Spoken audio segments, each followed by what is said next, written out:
नमो नमः। कठोपनिषद के प्रथम अध्याय के प्रथम विल्ली के क्रमशः अध्ययन में एक बार पुनः सभी का स्वागत है।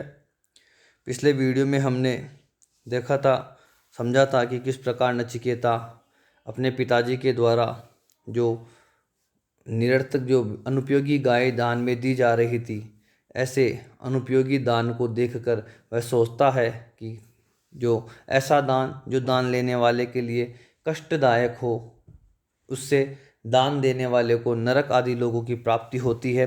तो वह अपने पिता को नरक आदि लोगों की प्राप्ति से बचाने के लिए, नरक आदि लोगों की प्राप्ति उसके पिताजी को नहीं हो, इससे बचाने के लिए वह अपने पिता से बोलता है कि पिताजी आप मुझे किसे देंगे। जब पिताजी उसकी बात को प्रथम बार अनसुना करते हैं तो वह द्वितीय बार पूछता है कि पिताजी आप मुझे किसे दोगे। पुनः जो है पिताजी उसकी बात को अनसुना करते हैं तो तीसरी बार पूछता है कि पिताजी आप मुझे किसे दोगे।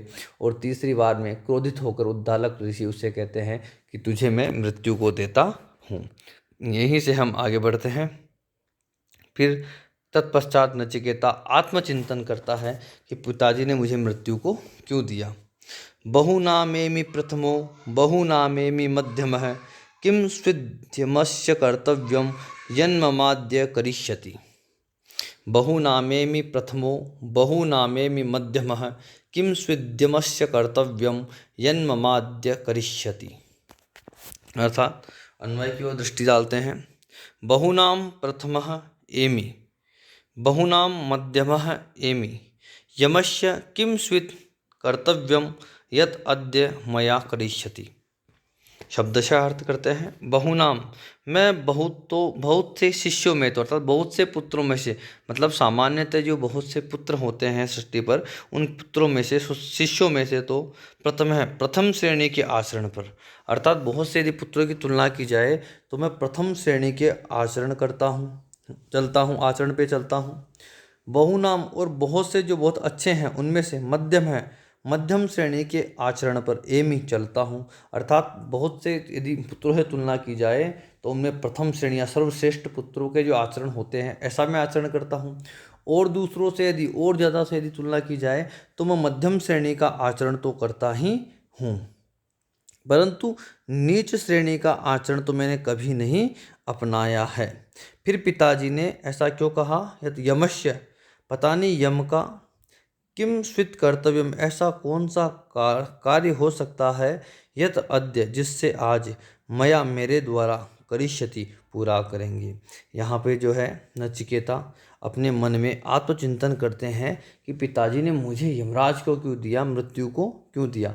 वह सोचता है बहुत से पुत्रों में से तो मैं प्रथम श्रेणी के आचरण पर चलता आया हूँ और बहुतों में मैं मध्यम श्रेणी के आचरण पर चलता हूँ, कभी भी नीच श्रेणी के आचरण को मैंने नहीं अपनाया।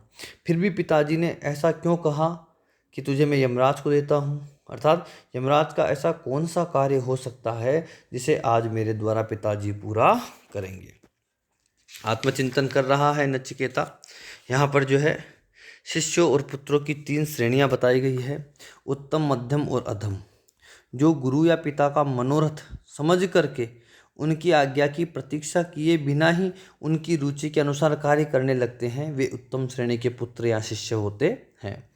जो आज्ञा पाने पर कार्य करते हैं वे मध्यम श्रेणी के, और जो मनोरथ जान लेने और स्पष्ट आदेश सुनने के ऊपर भी तदनुसार कार्य नहीं करते वे अधम श्रेणी के शिष्य होते हैं। तो यहाँ नचिकेता चिंतन करता है कि मैं बहुत से कार्यों में तो प्रथम श्रेणी के समान आचरण करने वाला हूँ, अर्थात पिताजी के कहने से पहले ही मैं उनका मनोरथ जान लेता हूँ और वह कार्य कर देता हूँ।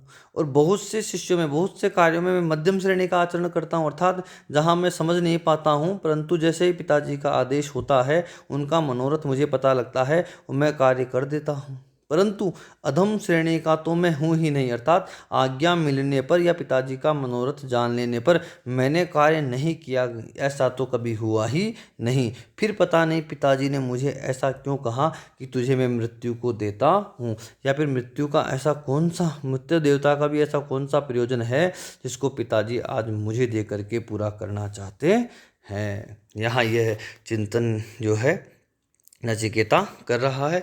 शिष्यों या पुत्रों की 3 श्रेणियों में से अपने आप को रख के बताता है कि कहीं तो मैं उत्तम श्रेणी का आचरण करता हूँ, कहीं मैं मध्यम श्रेणी का आचरण करता हूँ, परंतु मैं कहीं भी जो है कहीं भी मैंने अधम श्रेणी का आचरण नहीं किया। फिर पता नहीं पिताजी ने मुझे क्यों इस प्रकार जो है वो मुझे इस प्रकार मृत्यु को देने का संकल्प किया है, वो किया है।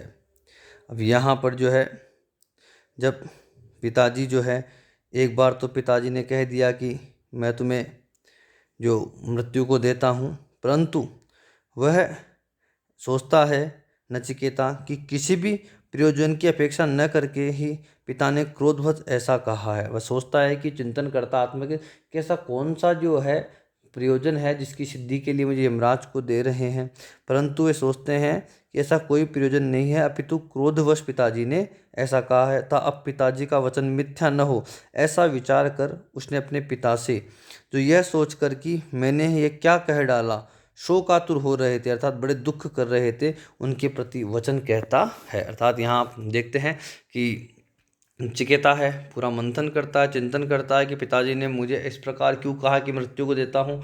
जब उसने कोई कारण नहीं पाया तो सोचता है कि पिताजी ने क्रोधित होकर के ही मुझे ये कह दिया कि तुझे मृत्यु को देता हूँ, और अब वह ये मुझे मृत्यु को भेज करके बड़े दुखी हो रहे हैं और सोच रहे हैं कि ये मैंने क्या कर डाला, बड़े शोक आतुर हो रहे हैं, दुख हो रहे हैं। तो उनको जो है पिताजी को अब वह उद्दालक ऋषि को अपने पिता के प्रति नचिकेता कुछ बात कह रहा है। आगे के मंत्र में जो समझते हैं वह क्या कह रहा है। अनुपश्य यथा पूर्वे प्रतिपश्य तथा परे, शस्यमिव मर्त्यः पच्यते शस्यामिवा जायते पुनः। यहाँ पर जो उसके पिताजी हैं बड़े दुखी हो रहे हैं कि मैंने ये क्या कर डाला। उन्हीं के लिए जो है शोकातुर पिता के लिए पुनः नचिकेता कहता है कि अनुपश्य यथा पूर्वे प्रतिपश्य तथा परे, शस्यमेव मर्त्यः पच्यते शस्यमेवा जायते पुनः।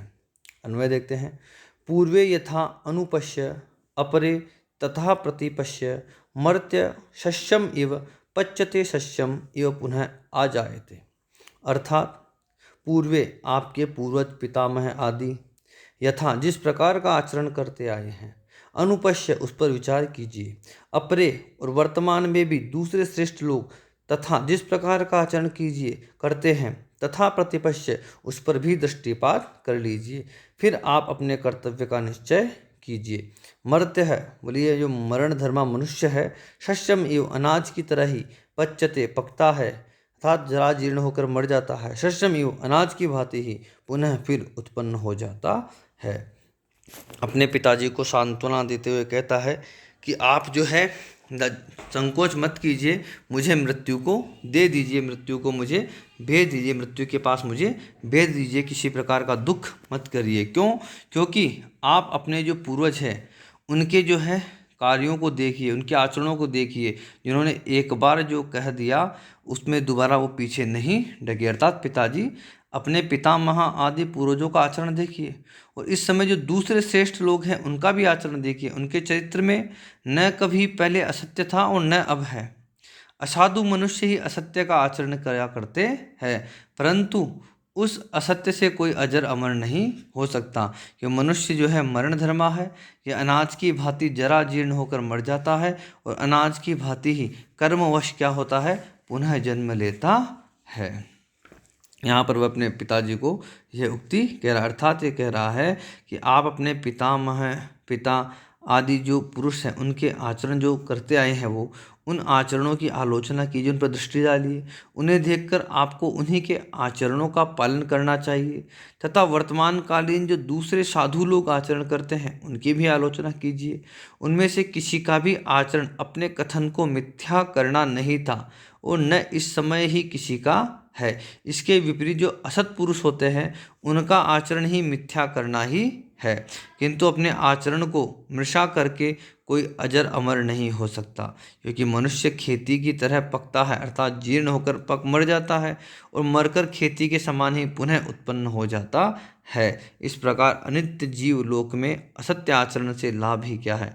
अतः अपने सत्य का पालन कीजिए, अर्थात मुझे यमराज के पास भेजिए। यहाँ ये कहना चाहता है कि पिताजी ने कह तो दिया कि तुझे मृत्यु को भेजता हूँ, परंतु बड़े दुख हो रहे, तब कैसे भेज दूँ। तब नचिकेता कहता है कि आप दुखी मत होइए, मुझे यमराज के पास भेज दीजिए। अपने जो पूर्वज हैं उनके जो है आचरणों पे दृष्टि डालिए, वर्तमान में जो श्रेष्ठ पुरुष है उनके आचरणों पे डालिए। उनके कथनी और करने में कोई अंतर नहीं होता है। और रही बात मेरी, तो ये तो मरण धर्मा मनुष्य है, ये तो अनाज की भांति पकता है, मरता है और पुनः अनाज की भांति उत्पन्न हो जाता है। अतः आप बिना किसी शोक के, बिना किसी दुख के यमराज के पास मुझे भेज दीजिए। ऐसी बात अपने पिताजी से कहता हुआ, अपने जो है चिंतन करता हुआ पिताजी से कहता है। जो है अब वह वहाँ से यमराज के प्रस्थान करता है, यमराज के घर की ओर जाता है। अब यमराज के घर पहुँचने के पास क्या घटनाक्रम होता है उसको हम आगे के वीडियो में समझेंगे। आज के वीडियो को यहीं रोकते हैं। धन्यवाद।